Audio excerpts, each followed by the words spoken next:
사무엘상 31장 1절부터 끝절까지의 말씀을 읽고 말씀 나눕니다. 블레셋 사람들이 이스라엘을 치매 이스라엘 사람들이 블레셋 사람들 앞에서 도망하여 길보아 산에서 엎드려져 죽으니라. 블레셋 사람들이 사울과 그의 아들들을 추격하여 사울의 아들 요나단과 아비나답과 말기수아를 죽이니라. 사울이 패전함에 활 쏘는 자가 따라잡으니 사울이 그 활 쏘는 자에게 중상을 입은지라. 그가 무기를 든 자에게 이르되 네 칼을 빼어 그것으로 나를 찌르라. 할례 받지 않은 자들이 와서 나를 찌르고 모욕할까 두려워하노라 하나 무기를 든 자가 심히 두려워하여 감히 행하지 아니하는지라. 이에 사울이 자기의 칼을 뽑아서 그 위에 엎드러지매 무기를 든 자가 사울이 죽음을 보고 자기도 자기 칼 위에 엎드러져 그와 함께 죽으니라. 사울과 그의 세 아들과 무기를 든 자와 그의 모든 사람이 다 그날에 함께 죽었더라.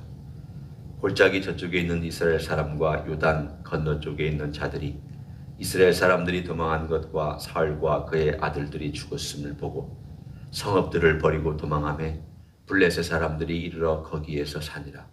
그 이튿날 블레셋 사람들이 죽은 자를 벗기러 왔다가 사울과 그의 세 아들이 길보아 산에서 죽은 것을 보고 사울의 머리를 베고 그의 갑옷을 벗기고 자기들의 신단과 백성에게 알리기 위하여 그것을 블레셋 사람들의 땅 사방에 보내고 그의 갑옷은 아스다롯의 집에 두고 그의 시체는 벳산 성벽에 못 박음에 길르앗 야베스 주민들이 블레셋 사람들이 사울에게 행한 일을 듣고 모든 장사들이 일어나 밤새도록 달려가서 사울의 시체와 그의 아들들의 시체를 벳산 성벽에서 내려가지고 야베스로 돌아가서 거기서 불사르고 그의 뼈를 가져다가 야베스 에셀나무 아래에 장사하고 7일 동안 금식하였더라.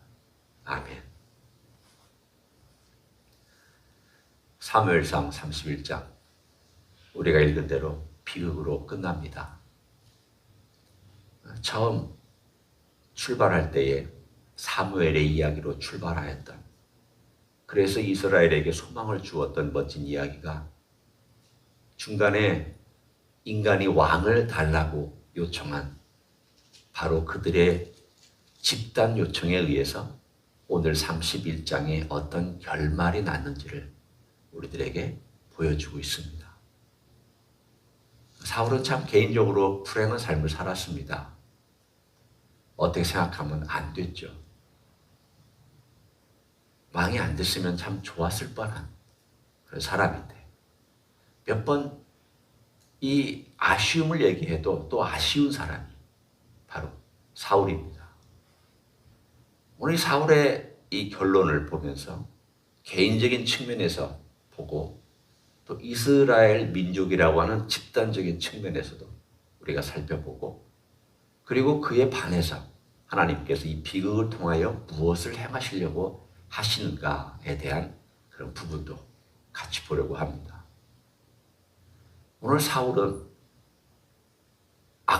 악한 왕으로 출발했기보다는 약한 왕으로 출발한 사람입니다.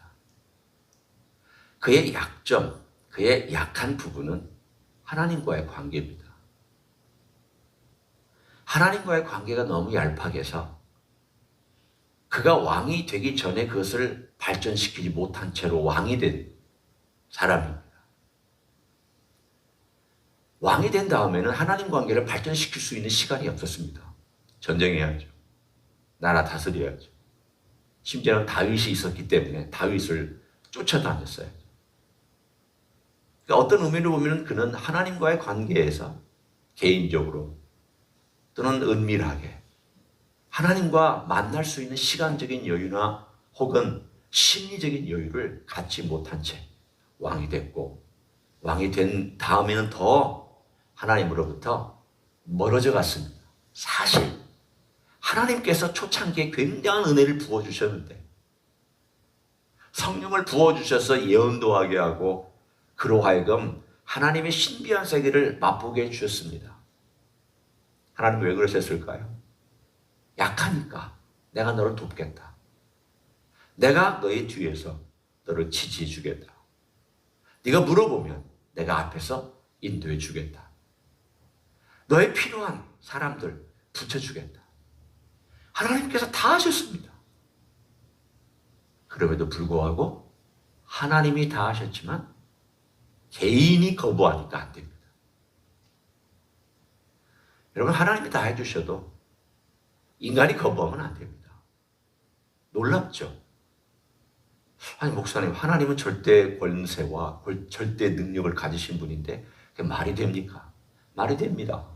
왜냐하면 하나님께서 우리에게 주신 자유의지와 결정권에 대하여 하나님은 그것마저도 빼앗아 가시지 않습니다. 사울은 다 자기가 결정했습니다. 하나님께서 많은 자산과 많은 기회와 많은 것들을 붙여주셨지만 결국은 점점 갈수록 하나님으로부터 멀어져서 그 얄팍한 영성이 결국은 하나님을 담을 수가 없어서 하나님은 그에게서 떠나시고 결국은 그 떠난 빈자리를 악령이 들어와서 계속 괴롭히고 그 악령의 영향에 의해서 점점 영적으로 나락으로 추락하는 모습, 그리고 결국은 다윗이 예언했듯이 나는 당신에 손대지 않겠습니다. 하나님께서 당신에게 손대실 겁니다. 그리고 사람들에게 얘기합니다. 전쟁에서 죽든지 아니면 다른 어떤 방법으로 죽든지 하나님이 처리할 것입니다. 시편에도 보면 사울이라고 직접적으로 이름을 말하고 있지는 않지만 원수라는 표현을 쓸 때가 있습니다. 얼마나 힘들었으면 하나님 아버지 앞에서 원수라고 표현했겠습니까? 그렇지만 사울 앞에서는 원수로 대하지 않았습니다. 하나님 앞에서만 자기의 감정을, 복받친 감정을 표현할 때 원수라고 표현한 이런 표현을 보면 다윗 안에도 왜 그런 마음이 없었겠습니까? 오늘 이 사울이 가지고 있는 하나님을 닮지 아니하고 자기의 모든 것을 의지대로만 했던 사람에게는 결국은 악한 영, 보이지 않는 악한 세력이 그를 조종하고 영향을 끼쳐서 오늘 본문에 있는 것처럼 실패로 끝난 왕의 비극이 오늘 나와 있습니다. 뿐만 아니라 이스라엘의 집단적인 면에서의 모습도 우리가 함께 살펴보기를 원합니다. 40년 전에 왕을 달라고 그랬습니다. 왕 달라고 얼마나 하나님께 때를 썼는지 사무엘이 말려도 듣지를 않습니다.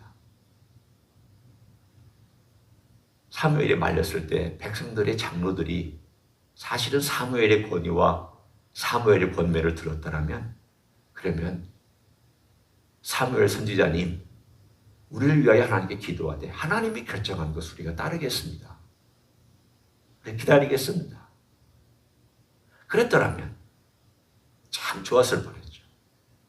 그러나 그들은 끝끝내 고집을 부려서 왕을 달라고 하고 하나님께서 사무엘에게 그들의 요청을 들어줘라.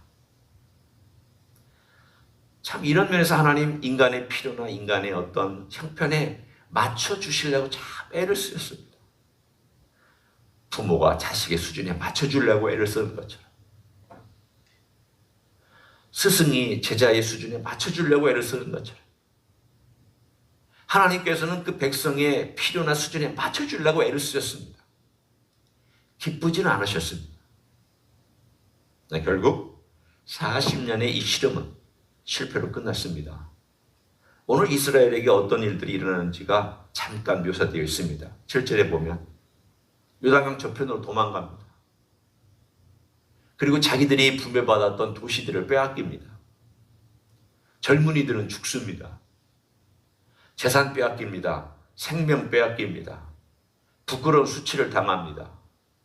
이스라엘이 쪼그라듭니다. 자기들이 원했던 것은 무엇이었습니까? 왕을 세워서 우리를 보호해달라는 것이었고 전쟁에 이겨달라는 것이었고 우리를 이 힘을, 나라의 힘을 좀 넓혀달라는 것이었는데 반대가 됐습니다. 나라의 힘은 쪼그라들었고 생명은 잃어버렸고 도시는 빼앗겼고 자기들의 목숨을 위해서 요단강 동쪽으로 도망가 버렸고 이 모든 그들의 행하였던 내용들이 어떻게 비극으로 끝났는가를 이스라엘 민족에게 보여주고 있습니다. 그 시대에는 그 깨달음이 없었겠죠. 살기 급급했으니까. 그러나 그 후대의 이야기를 읽으면서 하나님의 사람들에게, 하나님의 백성들에게 얘기해주고 있는 레슨이 바로 오늘 본문의 31장에 있는 이야기입니다. 보아라. 40년 동안 사울과 이스라엘 민족이 어떤 일을 행하였는지를 너희는 보아라. 너희들이 강청한 그 이야기가 어떤 결론에 이르는지를 너희는 읽어봐라. 광야에서도 너희들이 고기 달라고 떼쓰고 불평하고 원망하고 고기 달라 고기 달라. 아니면 우리가 모세를 죽이고 애굽으로 돌아가자. 하나님께서 그들의 필요에 대해서 다급하시니까 들어줬습니다. 그러나 하나님이 그들의 요구를 들어줬음에도 불구하고 그들이 이빨 사이에서 고기가 사가지고 완전히 없어지기도 전에 그들을 병으로 쳐서 그들을 하나님께서 심판하신 내용이 나옵니다. 하나님 기뻐하지 않았던 겁니다. 오늘의 얘기는 당장 하나님께서 병으로 치시거나 당장 일을 행하시지 아니했지만 긴 세월을 통하여 40년이라는 한 세대를 통하여서 하나님께서 그들이 선택한 것이 얼마나 어리석은 건가에 대하여 얘기해 줍니다. 너희들의 선택은 당장의 대가를 지불할 때도 있지만 길게 대가를 지불할 때도 있고 그 길게 대가를 지불함을 통하여 너희들의 결과가 어떤 것인가를 보고 배워라. 우리 인생들에게 말씀합니다. 교회들에게도 말씀합니다. 우리 개인에게도 말씀합니다. 어떤 의미로? 오늘 본문에 말씀합니다. 하나님께서 도와주시려고 했을 때 적어도 40년 동안 하나님께서 여러 모양으로 도와주셨을 때 만약 우리가 사울과 같은 인생이었다면 이스라엘의 민족이었다면 그때에 하나님 우리가 정말 미련했습니다. 정말 부족했습니다. 지금이라도 제가 제 어리석음을 노출시키고 하나님 도와달라고 부탁을 드립니다. 하나님 저희를 도와주십시오. 40년 동안에 그럴 기회도 많이 주셨습니다. 비록 인간이 선택한 잘못된 선택을 했지만 하나님께서는 기회를 많이 40년 동안 주셨다면 그 기회에 하나님 아버지 앞에 돌이킬 수 있었는데 돌이키지 않았다는 데 있습니다. 다윗의 차이점에 대해서도 얘기하지 않았습니까? 다윗은 어땠습니까? 자기가 인간적인 방법으로 선택을 했다 할지라도 그게 잘못됐으면 하나님 아버지 앞에 회개할 줄 알고 기도할 줄 알고 뜻을 구할 줄 아는 돌이키는 삶을 살았던 사람. 그게 영성입니다. 영성은 고상한 지식이 영성이 아닙니다. 성경을 많이 아는 게 영성의 깊이 아닙니다. 꼭 아닐 수 있습니다. 영성은 하나님의 말씀이 한 가지라도 있다면 그 말씀 앞에서 자기의 내면을 보고 잘못 간 길이 분명히 보이거든. 그것을 하나님 아버지 앞에 중요한 것은 그는 범죄했을 때는 하나님을 앞에 가서 찾았고 그리고 하나님을 늘 평상시 삶 속에서 구하고 찾았고 그래서 위기 때마다 하나님의 도움을 구하고 하나님의 그 도우심 앞에서 하나님께서 함께 하심 앞에서 늘 그것을 인지하고 인식하고 의지하고 그걸 바라보고 그걸 향하여서 기도하고 간구하고 울부짖고 이 모든 것들을 그는 다 했습니다. 당장 눈앞에 보이지 않더라도 하나님이 함께 하시는 것이 당장 느껴지지 않더라도 그는 하나님 아버지 앞에 산 사람입니다.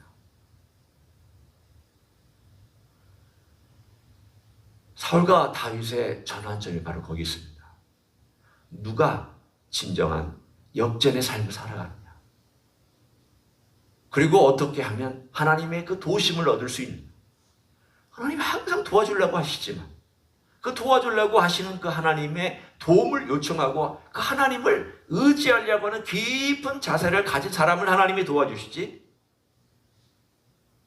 하나님 도움 필요 없다라고 늘 자기가 선뜻 선택하고 잘못된 것을 보았음에도 불구하고 돌이키지 않는 그런 사람을 하나님은 도와주실 수 없습니다. 도와주시지 않는 게 아니라 도와주실 수 없습니다. 그건 하나님의 무능력이 아닙니다. 하나님의 능력이 없어서 도와줄 수 없는 것이 아니라 인간이 도움을 뱉어내기 때문에 결국 하나님이 도와줄 수가 없는 상황이 되어버리고 맙니다. 오늘 우리는 두 가지 삶을 봅니다. 다윗적인 삶과 사울적인 삶을 봅니다. 교회도 그렇습니다. 교회도 다윗적인 삶을 살아가는 교회가 있고 사울적인 삶을 살아가는 교회가 있습니다. 사울적인 삶을 살아가는 교회는 늘 요령을 따라서 살아가는 교회입니다. 하나님의 교회는, 예수 그리스도의 교회는 예수님께서 기뻐하시는 선택을 할 줄 알아야 되는데 너무나도 인위적이고 인간적이고 그리고 너무 세상적인 문화들이 많이 교회에 들어와서 그걸 통해서 기뻐하고 그걸 통해서 하나님의 교제로, 그것이 하나님의 방법이에요. 목회자가 뭐라 결정해가지고 다 이게 하나님의 뜻이다, 따라와라. 목회자가 모든 게 다 하나님의 뜻일 수는 없잖아요. 우리는 사울적인 삶을 따라가면서 하나님의 뜻이다, 하나님이 원하시는 것이다 함부로 얘기할 수 하지 말아야 합니다. 제가 목회자를 통해서 얘기를 했지만 그냥 교회 전체가 또한 마찬가지죠. 다윗적인 삶은 무엇일까요? 교회의 다윗적인 삶은 우리 하나님 아버지 앞에 하나님의 임재가 느껴지는 삶. 그리고 내가 어떤 이야기를 할 때에 이것이 과연 주님께 기쁨이 되겠나? 나는 정말 주님을 의지하면서 이 말을 하고 있는가? 아니면 그냥 내가 원하는 대로, 내 표현하고 싶은 대로, 내 변화받지 아니하는 이 겉사람을 통하여서 막 얘기하고 있는가? 그런 공동체인가? 그런 모든 면에서 우리 하나님 아버지 앞에서 우리는 이 공동체 전체가 다윗이 살아갔던 그 길과 같은, 하나님이 우리와 함께 하시지 않았더라면 우리는 어떻게 될 뻔했냐? 하나님이 우리와 함께 하시기 때문에 우리가 여기까지 왔다. 하나님의 도움이다. 하나님의 역사다. 정말 주님이 우리를 불쌍히 여겼다. 이런 은혜로운 고백이 우리 공동체 전체의 고백이 되면 그 공동체는 소망이 있고 힘이 있고 변화가 있고 주님의 임재가 강력하게 역사하며 그 공동체는 빛의 역할을 이 땅 위에서 감당할 수 있는 줄로 믿습니다. 그런 귀한 공동체가, 우리 공동체가 그런 공동체가 되고 우리 가정들과 우리 개인이 그런 가정과 개인이 되시기를 우리 주님의 이름으로 간절히 축원합니다. 기도하겠습니다. 감사합니다. 하나님 아버지, 우리는 연약하지만 주님이 우리를 돕고 계시니 감사합니다. 주님이 돕고 계시다는 것이 우리의 삶 가운데서 느껴지고 주님이 우리와 함께 하시다는 것이 우리의 가슴으로 표현될 수 있어서 감사를 드립니다. 주님께서 우리와 함께 하실 때에 우리가 잘못된 것이 있다면 개인으로나 가정으로나 공동체적으로나 잘못된 것이 있다면 고백하고 돌이키고 변화를 줄 수 있는 삶을 살아갈 수 있도록 축복하여 주시옵소서. 또한 날마다 우리 주님 의지하고 주님께서 어떤 일을 행하시는지에 대해 민감하게 반응하며 걸어가는 하나님의 종들과 가정과 공동체가 될 수 있도록 또한 축복하여 주시옵소서. 이제는 우리 구주 예수 그리스도의 은혜와 하나님 아버지의 극진하신 사랑과 성령 하나님 교통하심의 역사가 오늘도 우리 주님께서 일하시고 계시며 쉬지 아니하고 역사하시는 하나님께서 나를 통하여, 내 기도를 통하여, 내 겸손한 통회를 통하여, 그리고 하나님을 의지하고 민감하게 반응하는 내 삶을 통하여 쉬지 아니하고 일하시도록 그렇게 부탁하고 또 기도하며 걸어가기를 소원하는 가정에서 예배드리는 종들 위에와 이 자리에 참여한 종들 위에와 주임지 히스교회 위에와 이민교회들과 한국교회들과 선교사님들 위해 이제로부터 영원히 함께 하실지어다. 아멘.